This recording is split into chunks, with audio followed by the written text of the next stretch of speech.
Hello, my dears, on this beautiful summer day.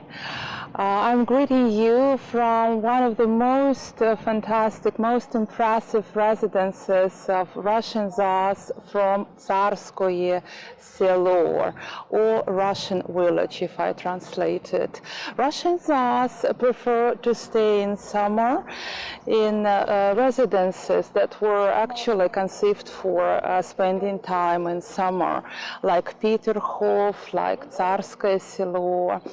And this very residence was conceived for Peter the Great's wife, Catherine I. And we are standing in front of Catherine's palace. The palace got a name after Catherine, after Peter's wife. The original palace was much smaller. It was just 30 meters long. It was a modest two-story building with 16 rooms in it. At that time, it was pretty modest. And the present palace was designed by the Italian architect Francesco Bartolomeo Rastrelli in the middle of the 18th century for another empress, for Elizabeth, daughter of Peter and Catherine. And this palace looked totally different from the original palace. It's almost 300 meters long, 10 times longer than the original palace, and there are definitely more rooms in this palace than in the previous palace. And this magnificent palace was the residence for Russian Tsars, and lots of Russian emperors and empresses were spending time here in summer. Catherine the Great loved spending time in this palace in Tsarskoye Selo. She preferred to come to Tsarskoye Selo in April, and she stayed here until late autumn. And this palace was mostly used by Russian emperors and their families in the 18th century. But since it was a little bit old-fashioned, they preferred to stay in other palaces during the 19th century, in Alexander Palace and in Pavlovsk Palace, but not in this one. This palace was used mostly in the 18th century. After the revolution, after October 1917, this palace was turned into a museum and was open for public. But during the World War II, this palace happened to be very close to the front line, and it was bombed, it was blown up, and it suffered so terribly during the war that they hardly managed to restore it. Germans stayed here on this area. It was occupied by Germans for 27 months. And in 1944, it was finally liberated by Russian troops. And for some time, this palace wasn't even touched. But in the 50s, they started the long restoration process. And even nowadays, some rooms are still being restored. But most of the magnificent interiors of this palace are restored and open for public.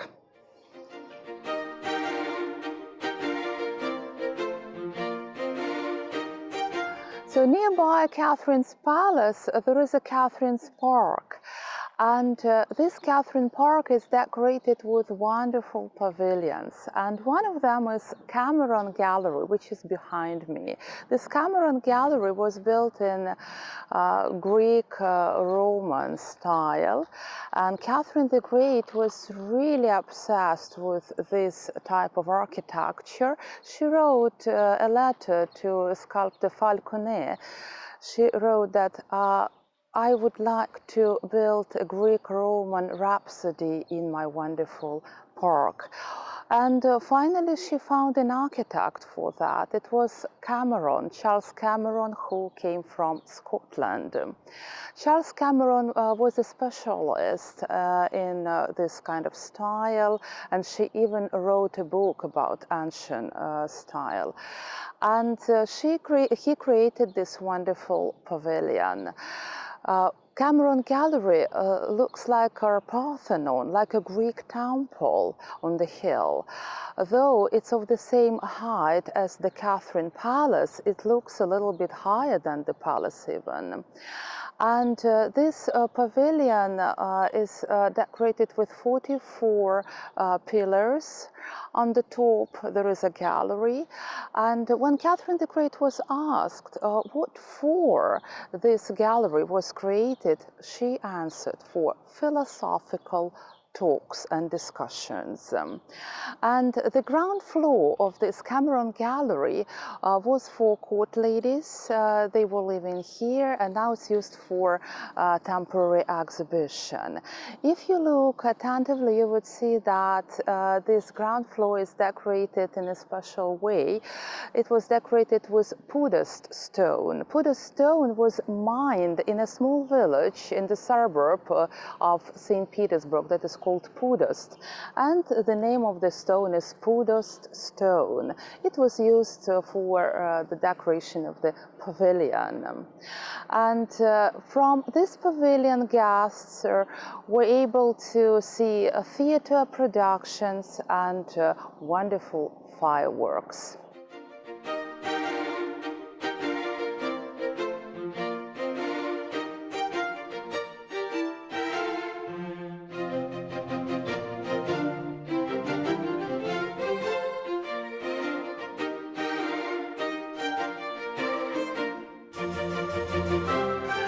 And behind me there is so-called large pond, and on the opposite bank of the large pond we see a pavilion, Admiralty. It has no connection with Admiralty in St. Petersburg. It's a different Admiralty, and boats were never built here. They were kept here. On the ground floor there was a collection of sailing boats here and rowboats, and there were also rowboats from the collection of Catherine the Great. There was also a Turkish Kalik that was given to Nicholas I. And during the time of Catherine the Great, the orchestra was playing on the first floor, while Catherine the Great was sailing on the large pond. If you see, the Admiralty Pavilion consists of 3 pavilions. The main pavilion where the boats were kept, and 2 side pavilions that were used as aviaries, and in those aviaries, in those times, swans and peacocks were kept. Right now this Admiralty Pavilion is used as a restaurant.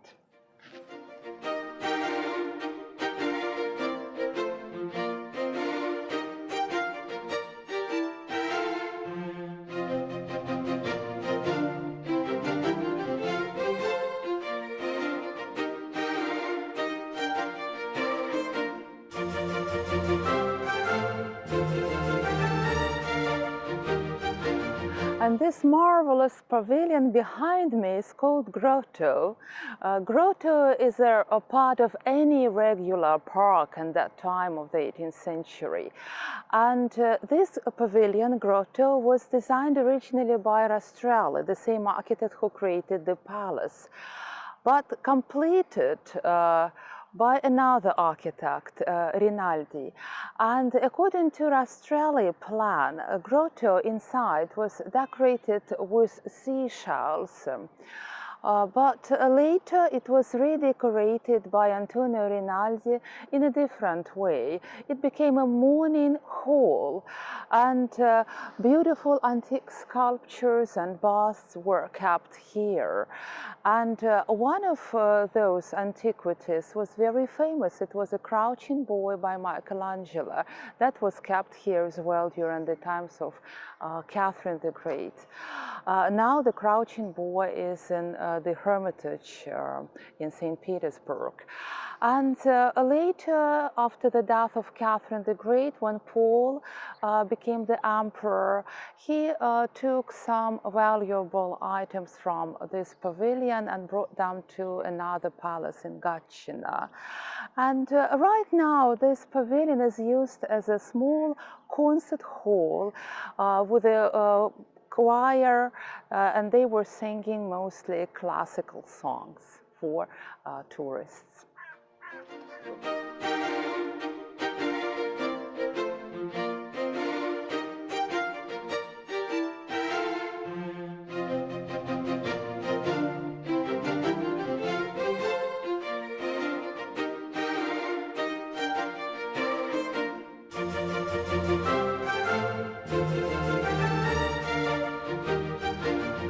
And behind me there is an island right in the middle of the large pond, and on this island we see now the beautiful pavilion. It's called Stone Hall, and in the times of Catherine the Great, this hall was used for the rest for boaters, because the pond was used for sailing boats. And people who wanted to have some rest, they could get this rest in that pavilion. And later court dinners were arranged there as well, and this is why nearby that pavilion a small kitchen was built, but later in the 19th century it was destroyed. And it became the place for exercising for lifeguard regiment. And on the turn of the 20th century, this pavilion was used for the rest for skaters to warm up, because during the winter time the pond was used as a skating rink. And right now it's possible to take a boat from the bank of the large pond to get to that Stone Hall pavilion.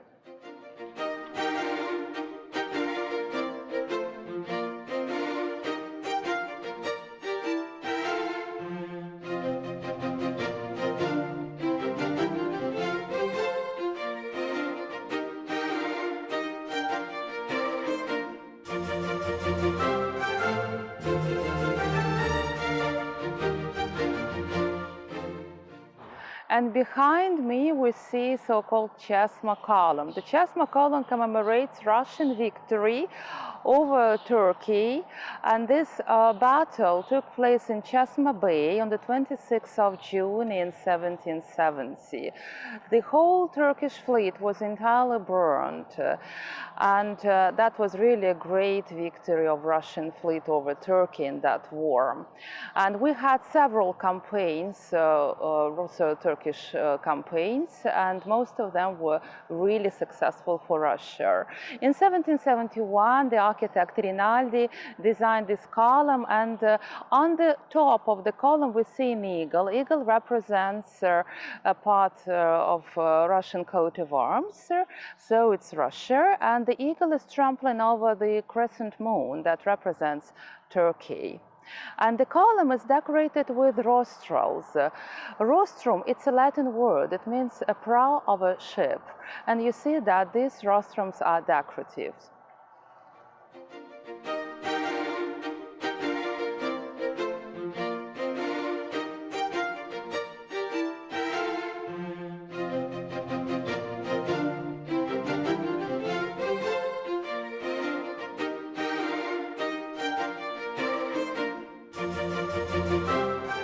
And this Turkish pavilion that you can see behind me was designed by the Italian architect Moneghetti, and it was created after the Russian victory in Russo-Turkish War of 1828-1829.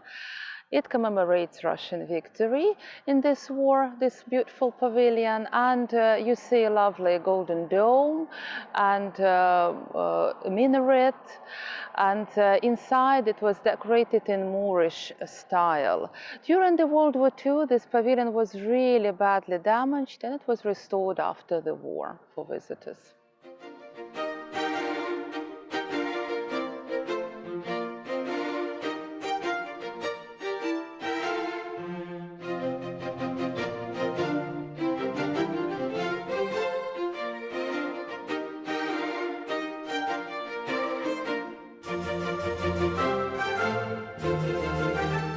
And this beautiful pavilion behind me is called a hermitage or l'ermitage. It's a French word that means a place of solitude where people could stay alone. So this pavilion was conceived for private parties and court dinners and some dates. It was used also for dates. And it was surrounded with a moat and had a drawbridge over the moat. And when the drawbridge was lifted up, and all the guests were inside, so it was no chance to get into this pavilion. And this Hermitage Pavilion was designed by Rastrelli, the same architect who created Catherine's palace. And it was used in the times of Elizabeth and later in the times of Catherine the Great. And on the first floor, there was a table for guests when they had private dinners. And on the ground floor, there were special downweight mechanisms, and they lifted the table upstairs. It was done on a purpose, so servants won't be able to overhear what the Empress and her favorites were talking about.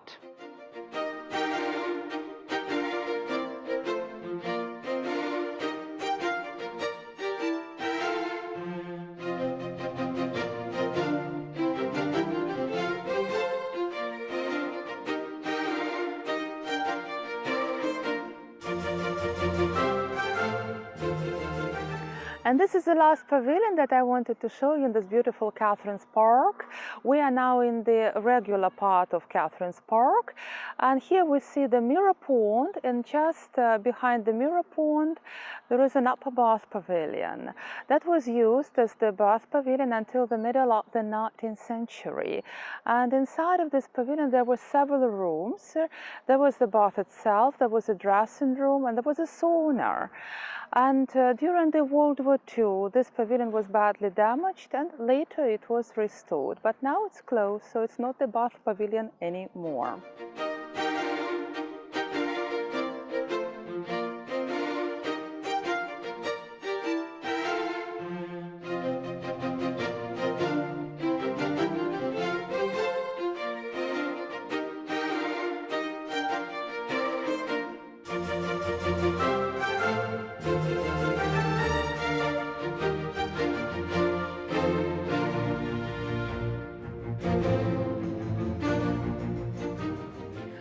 Now we are standing in the regular part of the park. These regular gardens were very popular in the 18th century in Russia. And when we talk about the regular park, we usually imagine ponds, alleys, trimmed trees. And here we see also beautiful topiaries and very straight alleys and flower patterns. And this part of the regular garden is decorated with beautiful Venetian sculpture. This sculpture was commissioned originally by Peter the Great for the summer garden, and later some statues were brought to Catherine's Park. During the World War II, all these statues were buried in the park, and it was the only way to save sculptures. And after the war, when they started the restoration of the palace, they also took out sculpture and put them on pedestals. And now this beautiful sculpture decorates the park and the main entrance of the palace.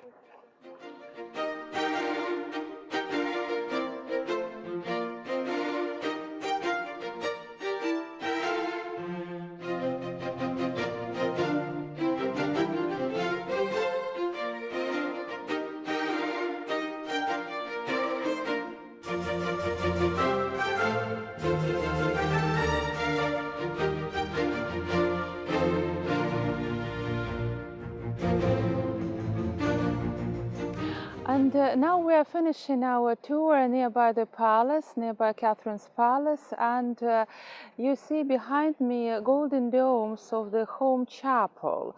The home chapel was normally nearby the palace, and this is the chapel where the emperor and his family were praying. And during the World War II, this church was terribly damaged by bombardment, and most of the icons were taken away from here by Germans. So just 2 years ago, this church was finally open for visitors. So during our lovely work around the Catherine's Park, we saw several pavilions that decorated the park in the 18th century and nowadays, and we saw the facade of the Catherine's Palace. And when the borders are open, hopefully you would be able to come to Russia and visit Catherine's Palace and Catherine's Park and enjoy this beautiful atmosphere.